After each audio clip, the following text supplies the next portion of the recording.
Hello, ഇന്നത്തെ വീഡിയോയിൽ ഞാൻ പറയാൻ പോണത് നിങ്ങൾ ചെറുതായിട്ട് ബിസിനസ് തുടങ്ങി ഒരു ബ്രാൻഡ് അതിന് ചെയ്ത് ആ ബ്രാൻഡ് നല്ല രീതിയിൽ വളർത്തിക്കൊണ്ട് വരാൻ ആഗ്രഹിക്കുന്ന ഒരാളാണെങ്കിൽ ഒരുപാട് യൂസ്ഫുൾ ആയിട്ടുള്ള ടിപ്സ് ഞാൻ ഇതിൽ പറയാം. വീഡിയോ കുറച്ച് ലെങ്തി ആയിരിക്കും, പക്ഷെ നിങ്ങൾക്ക് വളരെയധികം ഉപകാരപ്പെടും. നമ്മുടെ നാട്ടിൽ അധിക ആളുകളും ഒരു ബിസിനസ് തുടങ്ങാൻ നേരത്ത് അല്ലെങ്കിൽ ഒരു ബിസിനസ് തുടങ്ങണമെന്ന് നമ്മുടെ മൈൻഡിൽ വരാൻ നേരത്ത് ആദ്യം ചിന്തിക്കണം എന്താണെന്ന് വെച്ച് കഴിഞ്ഞാൽ ഓൾറെഡി എന്താണോ ഉള്ളതെന്ന് ആദ്യം നോക്കും. ഓൾറെഡി എന്താണോ ഉള്ളതെന്ന് നോക്കിയിട്ട് അതിൻ്റെ ഒരു നിങ്ങളുടേതായിട്ടുള്ള ഒരു വെർഷൻ ഇറക്കും. എന്താ ഇല്ലാത്തത് എന്ന് നോക്കിയിട്ട് അത് പ്രൊവൈഡ് ചെയ്യാൻ അധിക ആളുകളും ശ്രമിക്കാറില്ല. ഉള്ളത് എന്താണെന്ന് നോക്കിയിട്ട് അതിൽ നിങ്ങളുടേതായിട്ടുള്ളൊരു സ്റ്റിക്കറോ ബ്രാൻഡ് നെയിമോ കൊടുത്തിട്ട് അതങ്ങോട്ട് ഇറക്കും. അതിൽ നിങ്ങളുടെ ബ്രാൻഡ് നെയിം ഒട്ടിച്ചു കഴിഞ്ഞാൽ അതൊരു ബ്രാൻഡായി എന്നുള്ള വിചാരത്തിലാണ് പലരും അത് ചെയ്യണത്. പക്ഷേ ഇവിടെ ചില പ്രശ്നങ്ങളുണ്ട്. ഓൾറെഡി ഉള്ളത് നമ്മളുടേതായിട്ടുള്ള ബ്രാൻഡ് നെയിം വെച്ച് ഇറക്കിയുകൊണ്ട് കസ്റ്റമേഴ്സ് നമ്മളൊരു ബ്രാൻഡായിട്ട് കൺസിഡർ ചെയ്യില്ല. അങ്ങനെ ഒരു പ്രശ്നമുണ്ട്. പിന്നെ എന്താണെന്ന് വെച്ചാൽ ടൈറ്റ് കോമ്പറ്റീഷൻ. ഇപ്പം അധിക പ്രൊഡക്റ്റുകളും സർവീസുകളും ഇപ്പോൾ ഓൺലൈനെല്ലാം വന്നതോടുകൂടി നമ്മൾ എന്ത് മനസ്സിൽ വിചാരിക്കണം, എന്ത് ബിസിനസ് മനസ്സിൽ വിചാരിക്കണം, അത് ഏറെക്കുറെ പ്രൊഡക്റ്റ് ബേസ്ഡ് ആവട്ടെ അല്ലെങ്കിൽ സർവീസ് ബേസ്ഡ് ആവട്ടെ, അത് എവിടെയെങ്കിലും ആരെങ്കിലുമൊക്കെ ഓൾറെഡി തുടങ്ങിയിട്ടുണ്ടാവും. അതാണ് ഇപ്പോഴത്തെ ഒരു പ്രശ്നം. പണ്ട് കാലത്ത് എന്ന് പറഞ്ഞു കഴിഞ്ഞാൽ നമുക്ക് ലോക്കൽ കോമ്പറ്റീഷൻ മാത്രം പേടിച്ചാൽ മതിയാവും. ഇപ്പൊ ഓൺലൈനിൽ എവിടെയെങ്കിലും ഒക്കെ ഉണ്ടാവും ആ ഐഡിയ. ഇവിടെ നമുക്കുള്ള ഒരു ഓപ്ഷൻ എന്ന് പറഞ്ഞു കഴിഞ്ഞാൽ വളരെ ടൈറ്റ് ആയിട്ടുള്ള കോമ്പറ്റീഷൻ നടക്കുന്ന മാർക്കറ്റിൽ നമുക്കുള്ള ഓപ്ഷൻ എന്താണെന്ന് വെച്ച് കഴിഞ്ഞാൽ ഒരു മാർഗം എന്താണെന്ന് ചോദിച്ചു കഴിഞ്ഞാൽ ഏതെങ്കിലും ചെറിയൊരു മാർക്കറ്റ് സ്പേസ് നമ്മൾ കണ്ടെത്തണം. അധികം ആരും ക്യാപ്ചർ ചെയ്യാത്ത, അധികം ആരുടെയും കണ്ണു പോകാത്ത ഏതെങ്കിലും ചെറിയൊരു മാർക്കറ്റ് സ്പേസ് നമ്മൾ കണ്ടെത്തിയിട്ട് അവിടെ ഒരു ബ്രാൻഡ് ബിൽഡ് ചെയ്യാൻ നമ്മൾ ശ്രമിക്കണം. ഞാനൊരു ഉദാഹരണത്തിലൂടെ ഇത് പറയാം. ഇപ്പൊ നമ്മുടെ നാട്ടിൽ ഒരുപാട് ആളുകൾ സ്റ്റാർട്ട് ചെയ്യണ ബിസിനസ്സാണ് ഹെയർ ഓയിൽ, അതേപോലെ കോസ്മെറ്റിക് ഐറ്റംസ്, അതിൻ്റെയൊക്കെ ബിസിനസ്. മുഖത്തെ പാടുകൾ പോകുന്ന, മുടി വളരണത്, നരച്ച മുടി കറക്കണത്, അങ്ങനെയൊക്കെ പറഞ്ഞ് ഒരുപാട് ഹെയർ ഓയിലിന്റെ ബിസിനസ്സുകൾ ഒരുപാട് പേര് തുടങ്ങുന്നുണ്ട്. ഇപ്പൊ നിങ്ങൾക്ക് ആ ഒരു ഏരിയനോട് ഇൻട്രസ്റ്റഡ് ആണെന്ന് വിചാരിക്കുക. നിങ്ങളും ഒരു സ്റ്റിക്കർ അടിച്ച് ഒരു ഹെയർ ഓയിലിന്റെ ബിസിനസ് തുടങ്ങി കഴിഞ്ഞ് കഴിഞ്ഞാൽ ആയിരക്കണക്കിന് ബ്രാൻഡുകൾ ഉള്ളിടത്ത് ഒരു ബ്രാൻഡായിട്ട് മാത്രം നിങ്ങൾ നിൽക്കും. നമ്മൾ വെറുതെ ഞാൻ ബ്രാൻഡാണെന്ന് പറഞ്ഞുകൊണ്ട് ബ്രാൻഡ് ആവണില്ല. ബ്രാൻഡാണോ അല്ലേന്ന് തീരുമാനിക്കേണ്ടത് കസ്റ്റമേഴ്സാണ്. നമുക്ക് എന്ത് വേണമെങ്കിലും പറയാം, അതിൻ്റെ താഴെ സ്ലോഗൻ എഴുതി വെക്കാം, മാർക്കറ്റിലെ ബെസ്റ്റ് നമ്മളാണ്, മാർക്കറ്റിലെ നമ്പർ 1 നമ്മളാണ്, ഇതെല്ലാം അതിൽ എഴുതി ഒട്ടിച്ചു വെക്കാം. പക്ഷെ അതെല്ലാം തീരുമാനിക്കേണ്ട ആളുകൾ കസ്റ്റമേഴ്സാണ്. കസ്റ്റമേഴ്സ് നിങ്ങളെ മുഖവിലക്ക് എടുക്കില്ല. അതാണ് പ്രശ്നം. ഇവിടെയുള്ള ഓപ്ഷൻ എന്ന് പറഞ്ഞു കഴിഞ്ഞാൽ ഇപ്പോൾ ഹെയർ ഓയിലിൻ്റെ എടുത്തു കഴിഞ്ഞ് കഴിഞ്ഞാൽ ഇപ്പം എല്ലാവരുടെയും ഹെയർ ഓയിൽ എന്ന് പറഞ്ഞു കഴിഞ്ഞാൽ ആർക്കും ഉപയോഗിക്കാൻ പറ്റുന്ന ഹെയർ ഓയിലുകളാണ്. അതായത് മുടി വളരണമെങ്കിൽ അതിനും പറ്റും, മുടി കറക്കണമെങ്കിൽ അതിനും പറ്റും, മുടി ഉള്ളവർക്കും ഉപയോഗിക്കുക, ഇല്ലാത്തവർക്കും ഉപയോഗിക്കുക. ഇനി മീൻ പൊരിക്കണമെങ്കിൽ അതും ഉപയോഗിക്കുക, അതിനു വേണ്ടി ഉപയോഗിക്കുക. അങ്ങനത്തെ രീതിയിലാണ് എല്ലാവരും ഹെയർ ഓയിൽ ഇറക്കുന്നത്. ആ സ്ഥാനത്ത് നമ്മൾ ആ ഒരു മേഖലയോട് ഇൻട്രസ്റ്റഡ് ആയിട്ടുള്ള നമ്മൾ ചെയ്യേണ്ടത് എന്താണെന്ന് വെച്ച് കഴിഞ്ഞാൽ നമ്മളവിടെ ഏതെങ്കിലും ചെറിയൊരു മാർക്കറ്റ് സ്പേസ് കണ്ടെത്തിയിട്ട് അവിടെ ഒരു ബ്രാൻഡ് ആവാൻ ശ്രമിക്കുക. ഉദാഹരണം, ഇപ്പം മൈഗ്രെയിൻ ഉള്ള ആളുകൾക്ക് വേണ്ടി മാത്രമുള്ള ഹെയർ ഓയിൽ, അത് വീണ്ടും നമ്മൾ ചെറിയൊരു സ്പേസിലേക്ക് ഒതുക്കണം. മൈഗ്രെയിൻ അധിക സമയം വന്നത് സ്ത്രീകൾക്കാണ്. അധിക സമയം വന്നത് പ്രസവശേഷമാണ് മൈഗ്രെയിൻ്റെ ഒക്കെ സ്റ്റാർട്ടിങ് തുടങ്ങുന്നത്. ഈ ഒരു പ്രോബ്ലം നമ്മൾ കണ്ട് മനസ്സിലാക്കിയിട്ട് മൈഗ്രെയിൻ ഉള്ള അമ്മമാരെ ഉദ്ദേശിച്ച്, ന്യൂ ബോൺ ബേബീസ് ഉള്ള അമ്മമാരെ ഉദ്ദേശിച്ച് മാത്രം ഒരു ബ്രാൻഡ് നമ്മൾ തുടങ്ങുന്നു. കാരണം അവരിലാണ് ഇത് അധികം കണ്ടുവരുന്നത്. അവരെ മാത്രം കോൺസെൻട്രേറ്റ് ചെയ്ത് ടാർഗറ്റ് ചെയ്ത് അതിൽ നിന്നിട്ടൊരു ബ്രാൻഡ് ആവാനാണ് നമ്മൾ നോക്കേണ്ടത്. ഞാനൊരു ഉദാഹരണം പറഞ്ഞാണ് മൈഗ്രെയിൻ്റെ കേസ്. ഈ മൈഗ്രെയിൻ ഉള്ളതെന്ന് പറയുന്നത് ഒരു നീഷ് സെക്ഷനാണത്. ഒരു മാർക്കറ്റ് സ്പേസ് നമ്മൾ കണ്ടെത്തിയൊക്കെയാണ് അവിടെ അവർക്ക് വേണ്ടി മാത്രം. ഇത് എന്തിനാന്നുള്ളത് ഞാൻ വഴിയെ പറയുന്നത്, എന്തിനാണ് ഇങ്ങനെ ചെയ്യണേന്നുള്ളത്. ഇങ്ങനെ ചെയ്യാൻ നേരത്ത് മൈഗ്രെയിൻ ഉള്ള ന്യൂ ബോൺ ബേബീസ് ഉള്ള അമ്മമാർക്ക് വേണ്ടി എത്ര പേര് ഹെയർ ഓയിൽ ഇറക്കുന്നുണ്ട് നമ്മുടെ നാട്ടിൽ? വളരെ വളരെ വിരളാണ്. തീരെ ഇല്ല എന്ന് പറയാം. ഞാൻ നോക്കിയിട്ട് കണ്ടിട്ടില്ല. ഇതിനും കൂടി ഉപയോഗിക്കാന്ന് പറഞ്ഞ് ഇറക്കണുണ്ട്. പക്ഷെ ഇതിനെ സ്പെസിഫിക്കലി ടാർഗറ്റ് ചെയ്ത് എത്ര പേരുണ്ടെന്ന് ചോദിച്ചു കഴിഞ്ഞാൽ ഞാൻ അധികം കണ്ടിട്ട് എൻ്റെ കണ്ണിൽ പെട്ടിട്ടില്ല. ഇവിടെയാണ് നമ്മുടെ ഓപ്പർച്യൂണിറ്റി. നമ്മൾ ആദ്യം മാർക്കറ്റ് സ്പേസ് ആണ് കണ്ടെത്തേണ്ടത്. ആ മാർക്കറ്റ് സ്പേസിൻ്റെ അകത്തൊരു ബ്രാൻഡ് ആവാനാണ് നോക്കേണ്ടത്. എന്നിട്ട് നമ്മൾ ആ മാർക്കറ്റിന് ഒരു മെസ്സേജ് കൊടുക്കും. മൈഗ്രെയിൻ ഉള്ള ആളാണോ, ഒരു ന്യൂ ബോൺ ബേബി ഉണ്ടായതിന് ശേഷം നിങ്ങൾക്ക് മൈഗ്രെയിൻ സ്റ്റാർട്ട് ചെയ്തിട്ടുണ്ടോ, മൈഗ്രെയിൻ കൊണ്ട് ബുദ്ധിമുട്ടുന്ന ആളാണോ, സൊല്യൂഷൻ ഞങ്ങളുടെ അടുത്തുണ്ട്. അപ്പം നിങ്ങൾ ആ നീഷ് മാർക്കറ്റിന് ഒരു മെസ്സേജ് കൊടുത്തു. ആദ്യം വേണ്ടത് നമുക്കൊരു മാർക്കറ്റ് സ്പേസ് ആണ്. പിന്നെ ആ മാർക്കറ്റിന് ഒരു മെസ്സേജ് കൊടുക്കണം. പിന്നെ വേണ്ടത് എവിടെയാണ് പരസ്യം ചെയ്യേണ്ടത്. ഈ ടാർഗറ്റഡ് ആയിട്ടുള്ള ഈ അമ്മമാരുള്ളത് എവിടെയാണ്, അത് നമ്മൾ കണ്ടുപിടിക്കണം. അവരേതെങ്കിലും പ്രത്യേക മാഗസീൻസ് വായിക്കുന്നവരാണോ, കുട്ടികളുടെ ആരോഗ്യത്തെ പറ്റിയോ അവരുടെ ആരോഗ്യത്തെ പറ്റിയോ? അങ്ങനെയാണെങ്കിൽ ആ മാഗസീനിൽ നമ്മളുടെ പരസ്യം കൊടുത്തു കഴിഞ്ഞാൽ വിറ്റുപോകാനുള്ള സാധ്യതയുണ്ട്. 18-നും 30-നും ഇടയ്ക്ക് പ്രായമുള്ളവരാണ് ഇതിലധിക പേരും, ന്യൂ ബോൺ ബേബീസ് ഉള്ളവർ. അവർ ഏറ്റവും കൂടുതൽ ഉപയോഗിക്കുന്ന സോഷ്യൽ മീഡിയ ഏതാണ്? ഇൻസ്റ്റഗ്രാം ആയിരിക്കും സ്വാഭാവികമായിട്ടും. യങ് ആയിട്ടുള്ളവർ ഉപയോഗിക്കുന്ന ഇൻസ്റ്റഗ്രാമാണ്. അവിടെ നമ്മൾ ഇവരെ ടാർഗറ്റ് ചെയ്ത് പരസ്യം ചെയ്ത് കഴിഞ്ഞാൽ വിറ്റ് പോകാനുള്ള സാധ്യത കൂടുതലാണ്. ഇതിങ്ങനെ സെറ്റ് ചെയ്തില്ലെങ്കിലുള്ള പ്രശ്നം എന്താണെന്നറിയോ? നമ്മൾ ഈ പുകമറയുള്ള സ്ഥലത്ത് അമ്പ് ചെയ്യണ പോലെയാണ്. കൊള്ളണമെങ്കിൽ കൊള്ളട്ടെ, സെയില് വരണമെങ്കിൽ വരട്ടെ എന്നുള്ള രീതിയിലാണ് നമ്മൾ ചെയ്യണത്. ചിലപ്പോൾ എന്തെങ്കിലുമൊക്കെ സെയിൽ വന്നേക്കാം. ഈ അമ്പ് എന്ന് പറഞ്ഞു കഴിഞ്ഞാൽ നമുക്ക് ലിമിറ്റഡ് ആണ്. അതിൻ്റെ അമ്പും വില്ലിൽ ആ വില്ല് ലിമിറ്റഡ് ആണ് നമുക്ക്. അത് നമ്മുടെ ക്യാഷാണ്, എമൗണ്ട് ആണ്, മാർക്കറ്റിംഗ് ബജറ്റാണ്. അത് നമ്മൾ വെറുതെ ഈ പുകമറയുള്ള സ്ഥലത്തേക്ക് കൊള്ളണമെങ്കിൽ കൊള്ളട്ടെ എന്നുള്ള രീതിയിൽ നമ്മൾക്ക് കണ്ടിന്യൂസ്ലി അമ്പ് ചെയ്ത് ചെയ്യാൻ പറ്റൂല. കാരണം എന്താണെന്ന് വെച്ച് കഴിഞ്ഞാൽ നമ്മളുടെ ക്യാഷ് ലിമിറ്റഡ് ആണ്. As a small business owner എന്ന നിലക്ക് നമുക്ക് അതിനുള്ള ഇഷ്ടം പോലെ അമ്പ് ചെയ്യാൻ പറ്റില്ല, ലിമിറ്റഡ് ആണ്. ഇവിടെയാണ് ഈ മാർക്കറ്റ് സെഗ്മെന്റ് തിരിച്ച് മാറ്റി വെക്കണതിൻ്റെ ഒരു പ്രയോജനം ഇവിടെയാണ്. മറ്റേതെന്ന് പറഞ്ഞു കഴിഞ്ഞാൽ ചവറ് കണക്കിനുണ്ട്, ഇഷ്ടം പോലെ ആളുകളുണ്ട്, മൊത്തം ഒരു ബഹളാണ് ആ മാർക്കറ്റിൽ, ബ്രാൻഡുകളുടെ ബഹളാണ് ഹെയർ ഓയിലിൻ്റെ. ആ ബഹളത്തിൽ പക്ഷെ അവിടെ നല്ല ഡിമാൻഡ് ഉണ്ടെന്ന് നിങ്ങൾക്ക് അറിയാം. കാരണം ഒരുപാട് പേര് ഹെയർ ഓയിൽ ഉപയോഗിക്കുന്നുണ്ട്. തലയുള്ള ആർക്കും ആ സാധനം ഉപയോഗിക്കാം. മുടി വളർന്നാലും വളർന്നില്ലെങ്കിലും കുറേ പേരൊക്കെ ഇത് വിൽക്കുന്നുണ്ട്. അവിടെ ആ ഒരു ബഹളത്തിൻ്റെ ഇടയിലേക്കാണ് നിങ്ങളും കൂടി നിങ്ങളുടെ ആ സ്റ്റിക്കർ ഒട്ടിച്ചൊരു ഹെയർ ഓയിൽ ഇറക്കി കഴിഞ്ഞ് കഴിഞ്ഞാൽ അത് എത്രമാത്രം വിറ്റ് പോകുന്നുള്ളത് ഒരു ചോദ്യമാണ്. അവിടെയാണ് നിങ്ങളൊരു ചെറിയ മാർക്കറ്റ് സ്പേസ് കണ്ടെത്തുന്നു. മൈഗ്രെയിൻ വരാൻ സാധ്യതയുള്ള നമ്മളുടെ ന്യൂ ബോൺ ബേബീസ് ഉള്ള അമ്മമാർക്ക് അവരെ ടാർഗറ്റ് ചെയ്തുകൊണ്ട് മൈഗ്രെയിനെ ഫോക്കസ് ചെയ്തുകൊണ്ട് ആ ഒരു പ്രോബ്ലത്തെ സ്പെസിഫിക്കലി ടാർഗറ്റ് ചെയ്തുകൊണ്ട് അതിനുള്ള സൊല്യൂഷനായിട്ടാണ് നിങ്ങളുടെ ബ്രാൻഡ് മാർക്കറ്റിലേക്ക് വന്നത്. എന്നിട്ട് നിങ്ങൾ ആ മാർക്കറ്റിന് ഒരു മെസ്സേജും കൊടുക്കുന്നു. ആർക്കും തേക്കാവുന്ന ഹെയർ ഓയിൽ എന്നല്ല, മീൻ പൊരിക്കാൻ വരെ ഉപയോഗിക്കാൻ പറ്റുന്ന ഹെയർ ഓയിൽ എന്നല്ല നമ്മളുടെ പരസ്യം. നമ്മളുടെ പരസ്യം എന്ന് പറഞ്ഞു കഴിഞ്ഞാൽ ന്യൂ ബോൺ ബേബീസ് ഉള്ള അമ്മയാണോ, മൈഗ്രെയിൻ കൊണ്ട് നിങ്ങൾ ബുദ്ധിമുട്ടുണ്ടോ, സൊല്യൂഷൻ എവിടെയുണ്ട്, എവിടെ പരസ്യം കൊടുക്കും? ഈ മാർക്കറ്റ് ആരാണ് നമ്മളുടെ ടാർഗറ്റ് ഓഡിയൻസ് എന്ന് അറിഞ്ഞാൽ മാത്രമാണ് എവിടെ എന്ത് മെസ്സേജ് കൊടുക്കണമെന്നും എവിടെ പരസ്യം കൊടുക്കണമെന്നും നമുക്ക് അറിയാൻ പറ്റുള്ളൂ. കാരണം ടാർഗറ്റഡ് ഓഡിയൻസ് ആരാന്ന് അറിഞ്ഞാലാണ് ഇവരെവിടെ ഉള്ളതെന്ന് നമുക്ക് ചിന്തിക്കാൻ പറ്റുള്ളൂ. ആ കസ്റ്റമർ ഒരു അവതാർ എന്ന് പറയും, നിങ്ങൾ പലപ്പോഴും കേട്ടിട്ടുണ്ടാവും.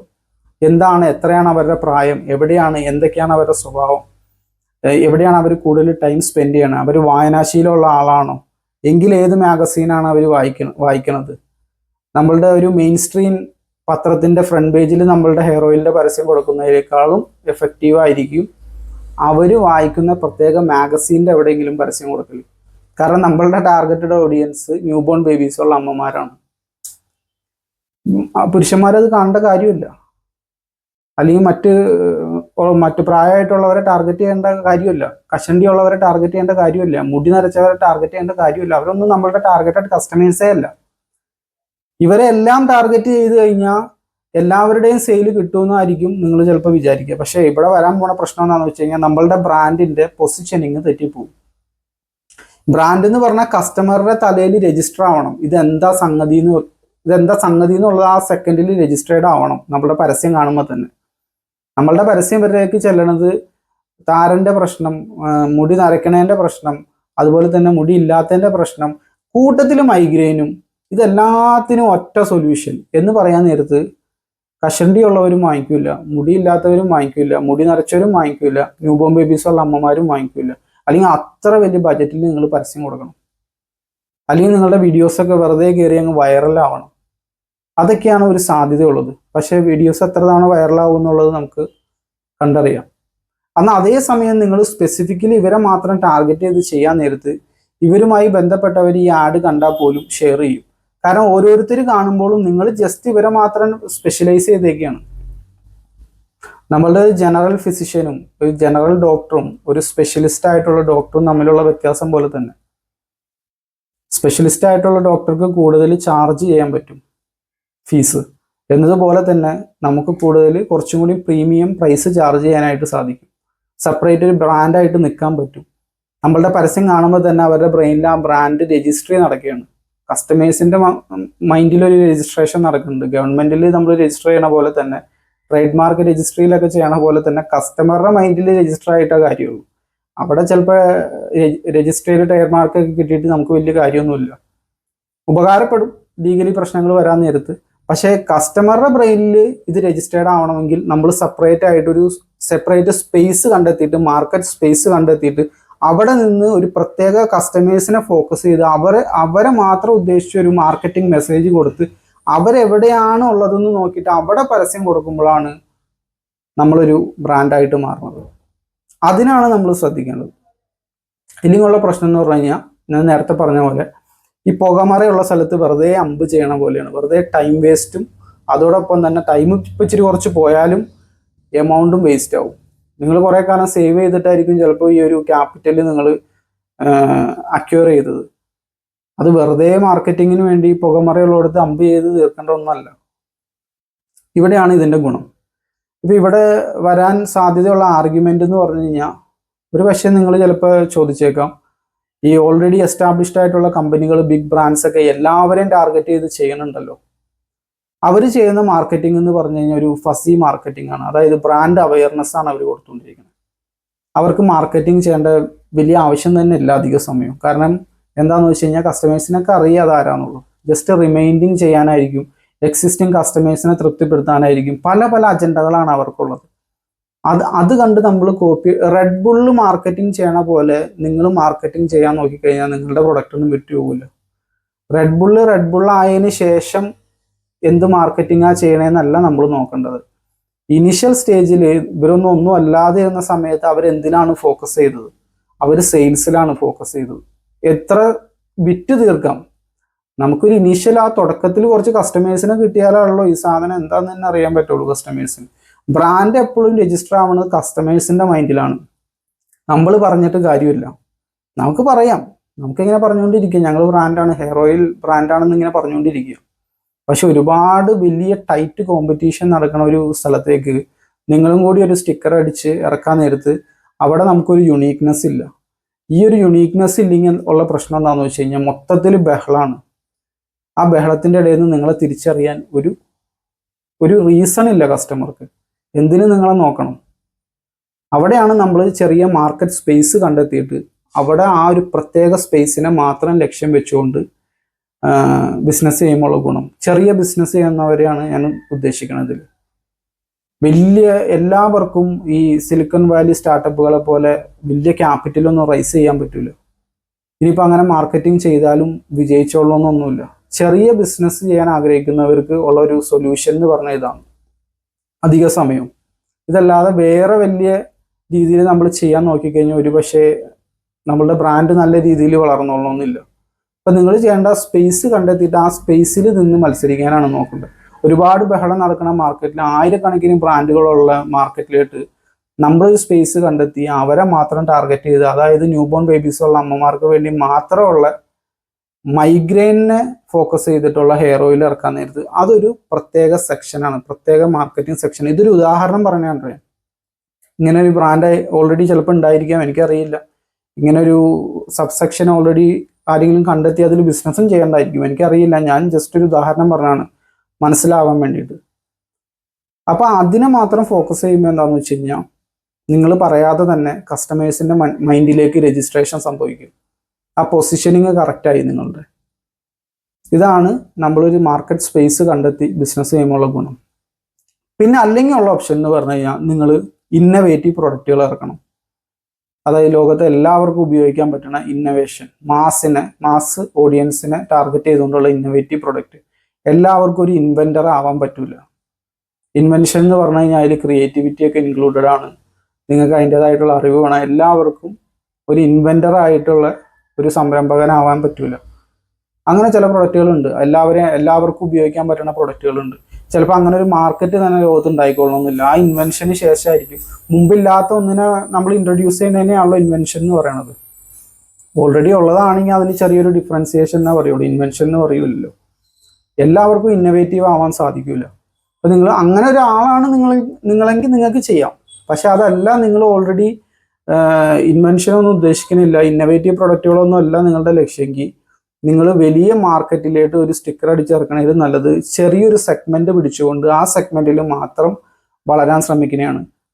ഇനി അപ്പോൾ അവിടെ സ്റ്റക്ക് ആവൂലെന്ന് ചിലപ്പോൾ ചോദിച്ചേക്കാം. അപ്പോൾ അവിടെ നമ്മൾ സ്റ്റക്കായി പോയല്ലോ. ആ ഒരു നിശ്ചിത കസ്റ്റമറുടെ എണ്ണം കഴിഞ്ഞ് കഴിഞ്ഞാൽ ഇപ്പോൾ എത്ര അമ്മമാരുണ്ടാവും ന്യൂബോൺ ബേബീസുള്ള, അത് കഴിഞ്ഞ് കഴിഞ്ഞാൽ പിന്നെ നമുക്ക് വളരാൻ പറ്റില്ലല്ലോ എന്ന് ചിലപ്പോൾ ചോദിച്ചേക്കാം.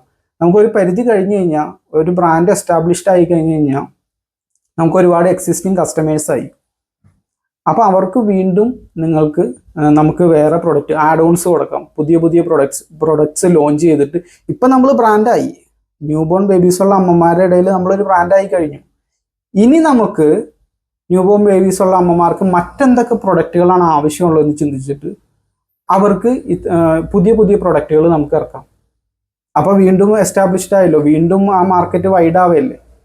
എക്സിസ്റ്റിംഗ് കസ്റ്റമേഴ്സ് എന്ന് പറഞ്ഞു കഴിഞ്ഞാൽ ഒരു നിധിയാണ്. അവർക്ക് പിന്നെന്തൊക്കെ പ്രൊഡക്റ്റുകൾ ആവശ്യമുണ്ടെന്ന് ചിന്തിച്ചിട്ട് അത് ഇൻട്രൊഡ്യൂസ് ചെയ്യാലോ.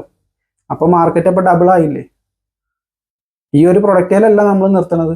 ഇനി എന്നിട്ട് അതിനോട് ഈ മാർക്കറ്റിംഗ് ഈ ഒരു കാറ്റഗറിനോട് സാദൃശ്യമുള്ള മറ്റ് കാറ്റഗറിയിലേക്ക് പതിയെ പതിയെ പതിയെ നമുക്ക് എക്സ്പാൻഡ് ആവും. തുടക്കം തന്നെ എല്ലാം പിടിക്കാൻ നോക്കുമ്പോഴാണ് ഒന്നിലും നമ്മൾ ഒന്നും അല്ലാതെയായി മാറുന്നത് ബ്രാൻഡിന്റെ കേസിൽ. പിന്നെ പോപ്പുലേഷന്റെ 10 മുതൽ 30% വരെ മൈഗ്രെയിൻ ഉള്ള ആളുകൾ ഉണ്ടെന്ന് പറയുന്നു. ഇതെല്ലാം ഉദാഹരണങ്ങളാണ് കേട്ടോ. ഇത് മൈഗ്രെയിൻ ബേസ്ഡ് ബിസിനസ് സ്റ്റാർട്ട് ചെയ്യാനല്ല ഞാൻ പ്രോത്സാഹിപ്പിക്കുന്നത്, ജസ്റ്റ് നിങ്ങൾക്ക് മനസ്സിലാവാൻ വേണ്ടിയിട്ടുള്ള ഒരു ഉദാഹരണം പറയണതാണ്. 3.5 കോടി ജനങ്ങളുള്ളതിൽ 10% എന്ന് പറഞ്ഞാൽ വലിയൊരു ഇതാണ്. ആ 10%ന്റെ 10% നമുക്ക് കിട്ടൂല. വേണ്ട, കുറച്ച് ഒരു ലക്ഷം കസ്റ്റമേഴ്സിനെ കണ്ടുപിടിക്കാൻ പറ്റൂലോ. 1 ലക്ഷം കസ്റ്റമേഴ്സിന്റെ അടുത്തുനിന്ന് 100 രൂപ ലാഭം എടുത്താൽ തന്നെ നമുക്ക് 1 CR ആയി. 50 രൂപ ലാഭം എടുത്തു കഴിഞ്ഞാൽ 50 ലക്ഷമായി. അത് ഫ്രീക്വൻസി അനുസരിച്ചിരിക്കും. ഒരു മാസമാണോ നിങ്ങൾ 50 ലക്ഷം കസ്റ്റമേഴ്സിന് വെക്കണത്, അതോ ഒരു വർഷമാണോ എന്നതനുസരിച്ചിരിക്കും എത്ര കാലയളവിൻ്റെ ഇടയ്ക്കാണ് ഇത് ഏൺ ചെയ്യണമെന്നുള്ളത്. പക്ഷെ 1 ലക്ഷം കസ്റ്റമറെ കണ്ടെത്താൻ സാധിക്കുമല്ലോ. എന്നിട്ട് ആ കസ്റ്റമർ ഇപ്പം എന്താണെന്ന് വെച്ച് കഴിഞ്ഞാൽ കസ്റ്റമറുടെ ഇടയിൽ നമ്മളൊരു ബ്രാൻഡാണ്.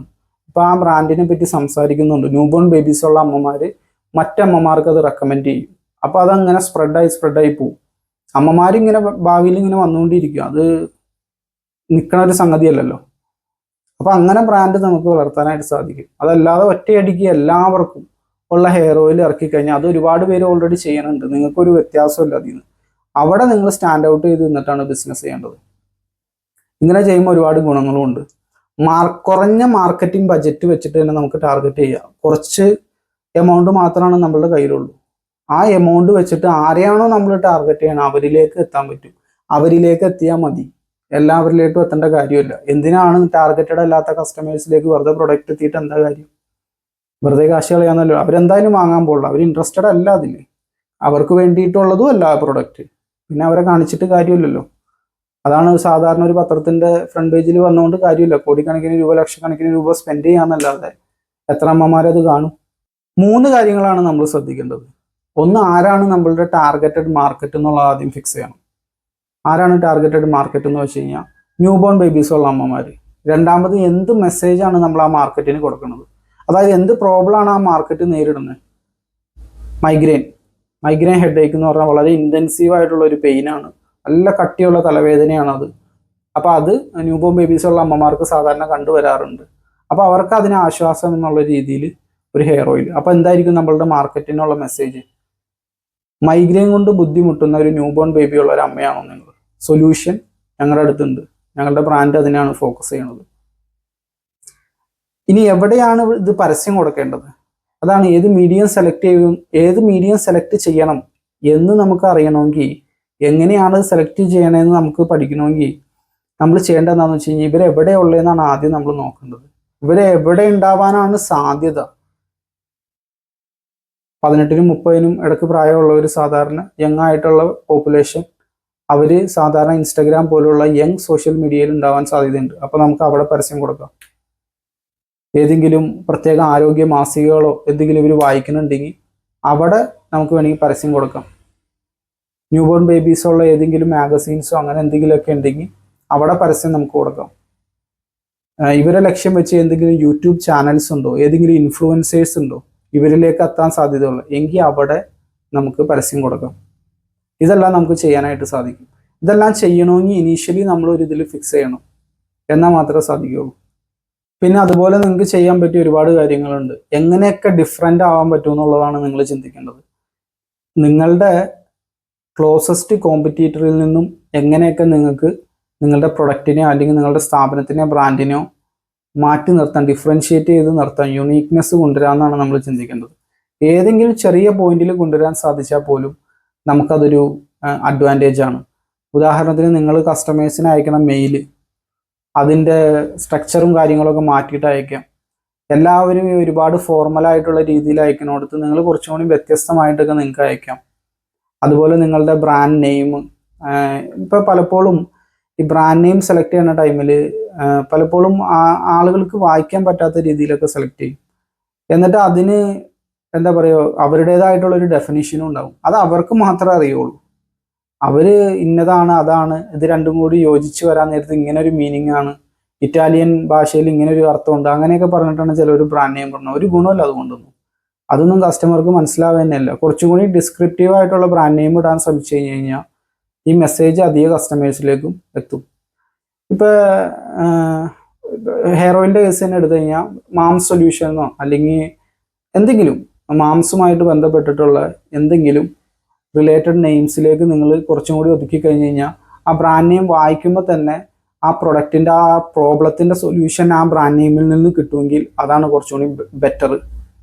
പിന്നെ ബ്രാൻഡിൻ്റെ സ്ലോഗൻ, അതും ആളുകൾക്ക് എന്താണോ ഏത് പ്രോബ്ലം ആണോ നിങ്ങൾ സോൾവ് ചെയ്യണേ ആ സോൾവ് ചെയ്യണ പ്രോബ്ലം ചെറുതായിട്ടൊന്ന് ഡിസ്ക്രൈബ് ചെയ്താൽ മതി.